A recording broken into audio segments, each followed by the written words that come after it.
event today by follow the panel discussion with the theme is Indonesia Raising the Bar, and our speakers for this session is the president of Gojek.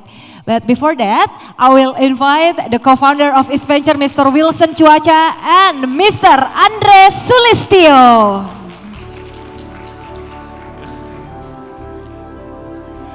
Okay. Once again, please give a big round of applause for both of them.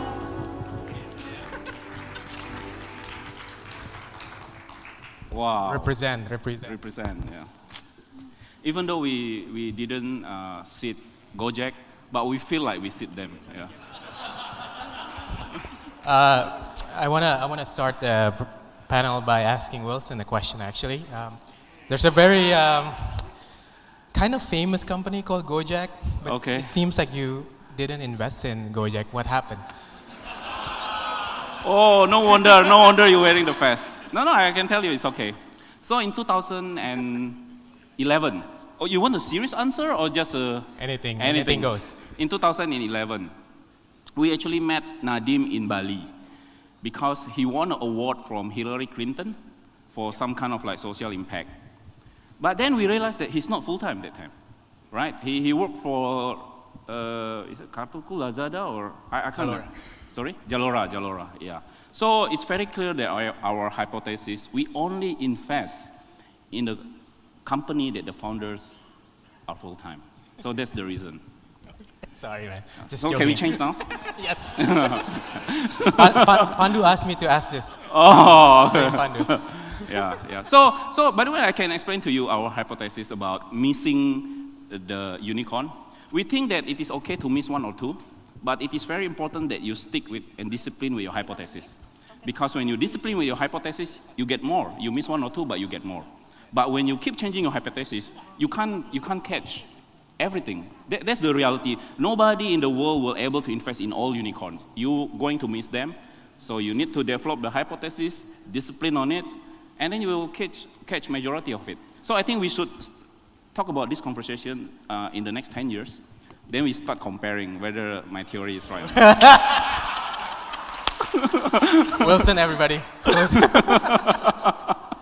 Yeah. So Gojek has been like phenomenal, right, for Indonesia.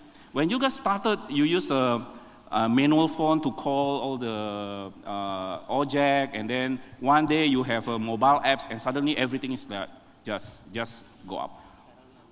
What do you think you have done right to go into this stage of you? Well, first of all, I think all of you might remember Gojek from 2011. It was a call center, as you said. The premise was to give people fast order, but as a call center, we dispatch in 30, 45 minutes, so that's, the business model is broken. But having said that, everyone remembers what Gojek is, right? Because it was a catchy name. It was representing certain things in the user's daily life. So when we actually launched the mobile app in 2015 January, then things explode, right? Because for the first time, it is truly an on-demand services, right?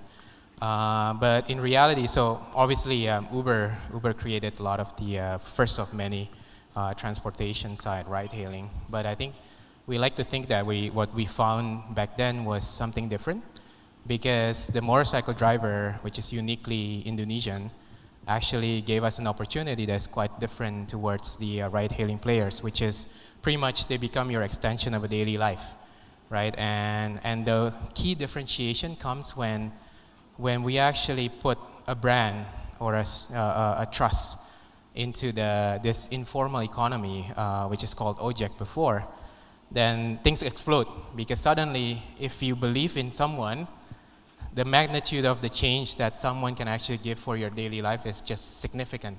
So people started ordering food. People start sending their kids home, sending like laptops using GoSend and stuff. And that's when we know that this platform, that we built really works. And that's where user acquisition gets very significant at that Since stage. you asked me personal question, I also want to ask you some personal questions. So after you invested in Gojek in the early days, you see the company grew so fast. Why you jump from the investment firm to the Gojek? Well, no. You set the wrong precedence. Now I'm so worried with all my stuff. Well, I think you know, if you know Nadiem, he can be nagging, like he's a naggy personality who always comes to you like, you help me, come join me every time, right? So until to the stage, oh yeah, okay lah. Then you do it. No, then how about your? Just kidding.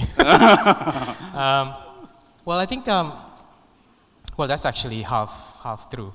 To be fair, so he was persistent, and secondly, I think when we started to expand into many verticals, and by late 2015 we decided to do GoPay. That's actually when I feel the time is right, because at that stage we were in hypergrowth, like super hypergrowth, and it's just unbelievable on many cases where we almost die, but we continue to survive, either by, no funding, either by, our technology and system architecture was not done properly. Things goes down every few days, and then we have to make much more faster decision on building the company to where, much more sustainable state, right? Especially on the product engineering. And get a lot of help from the respective investors, and that's happening in the mid of 2015. And by the end of 2015, I decided to join. Yep. And then, I mean, the pace of investment professional like you previously, and the pace of operation is totally different. How do you change your state of mind? Well, I think first of all, it's been an interesting journey, because many of you are investors here. One of the, I can probably summarize that a lot of investors sometimes get impatient to see how, like, this is just a simple thing. Why couldn't you do it? And then just, really like wants to get your hands dirty. That's not us, So one of that is being able to kind of contribute directly. And see, when you do something and you see the result directly in your day-to-day execution, it's been exciting, right? And I think one of the interesting thing about our experience in Gojek, I think it's fair to say that we probably have the biggest war, right, in this part of the world, and I think the whole issue. Problems, scaling issue, culture issue, hiring issues, growing issues, dealing with many shareholders and stuff. It's the first-hand experience, and it's actually a privilege to be able to experience that, because not many can actually have the opportunity to actually do what we do, what all of us do here in this room. And that's actually a big privilege. So whatever the problem was, or the issues that comes with it, at least there's always excitement that comes with it. When you want to win a war, I read a book, you have to fight the right battles. Yeah. So what kind of battle are you fighting right now? Let's not talk about payment, because Jason is here, maybe a bit sensitive. I think let's talk about payments. Okay. So, I mean, there's no right recipe, because every company is built differently, right? I think one of the things that we've probably done well is to build a very strong team right now. So I think William liked to use the word of nakama, in his speech, right? I think, in a similar way, Gojek is built that way, right? So we are much more a partnership-driven organization than a dynasty, right? So many of you probably know some of the other leadership. There's Aldi, who now has GoPay and used to found his own company. There's Ryu, who used to be the founder of Midtrans. Catherine, who used to found it. AlphaCart, and used to be the MD of Zalora, is now head of GoFood.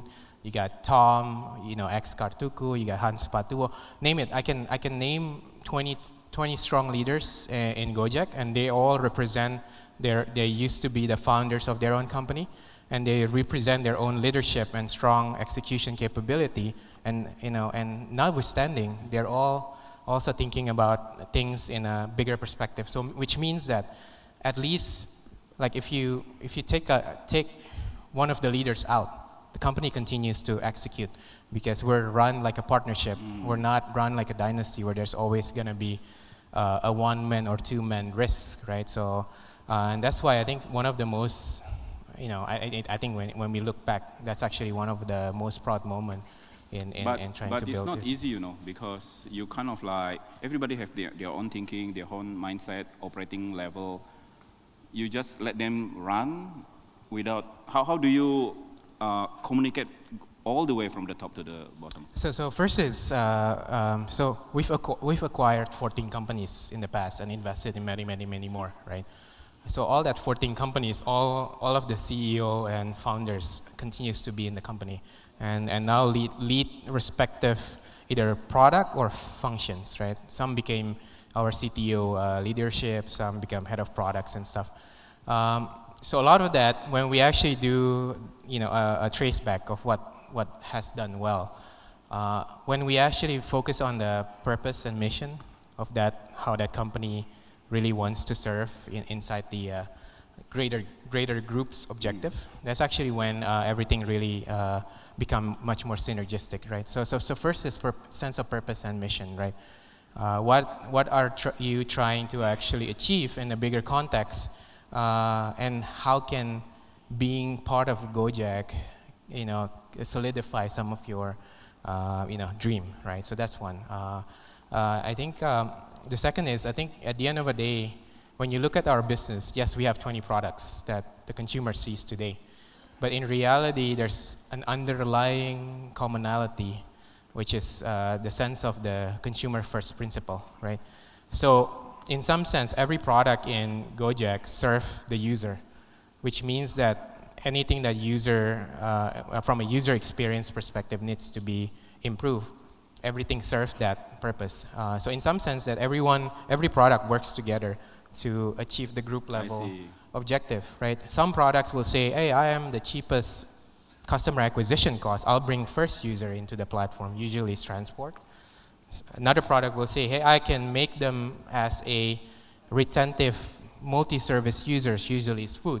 Because when people get into food, they feel elevated from a user perspective. Some product will say, I will reduce the friction on their transactions, which is payments usually, right?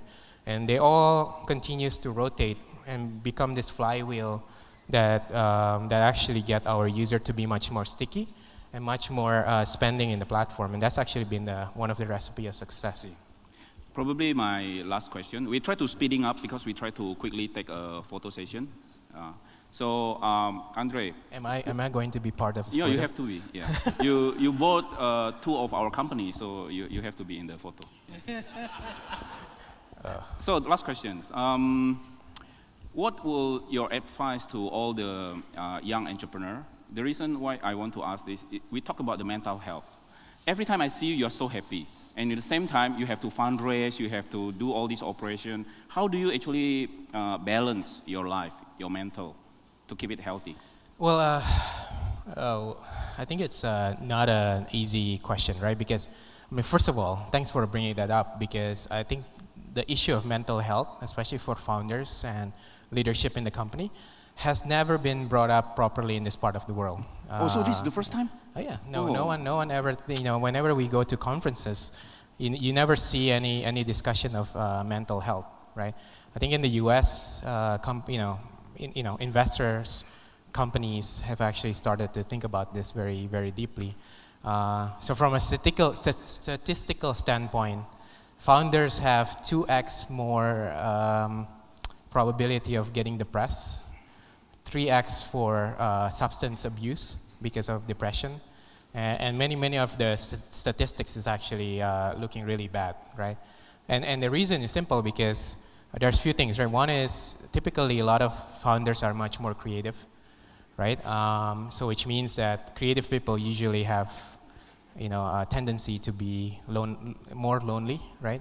The second is, I think many of you, I think I speak on behalf of all of you, When you are a founder, life is lonely because sometimes whenever you have an issue, you will take the burden yourself alone first. Now, let's not talk about how I deal with it, but let's talk about what this community can actually change, because one is a lot of the changes can be made by the investors.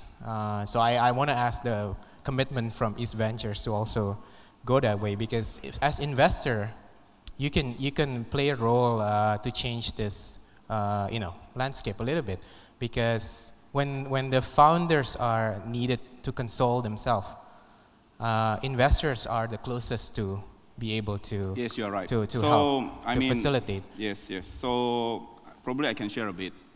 The way we look at East Ventures to our founder, we are the soldiers who cry on. You have no idea how many calls I receive every midnight when someone want to, curhat. Yeah, that's what we do most of the time. And there's one time actually, probably just keep it in this room off record. When we invest in early stage startup, when we invest in digital economy, we are not investing in the economy itself, we are not investing in the technology itself, we're investing in people. So the first thing that we need to do is to taking care of the people. So that's the philosophy of East Ventures. Without I need to commit to you. Well, thank you. That has been the commitment. Thank you, Willson. So everyone, Andre. Thank you, bro. Let us give you some... Now we would like to invite Mr. Moderator. Would you please join Mr. Andre and also Mr. Willson Cuaca to the stage? Where's our horse, man? We need our horse. No. I can give you the unicorn, the grown-up unicorn. Yeah. Thank you, bro. Okay, come. What a great discussion between the co-founder of East Venture, Mr. Willson Cuaca, and the president of Gojek, Mr. Andre Soelistyo. Thank you so much.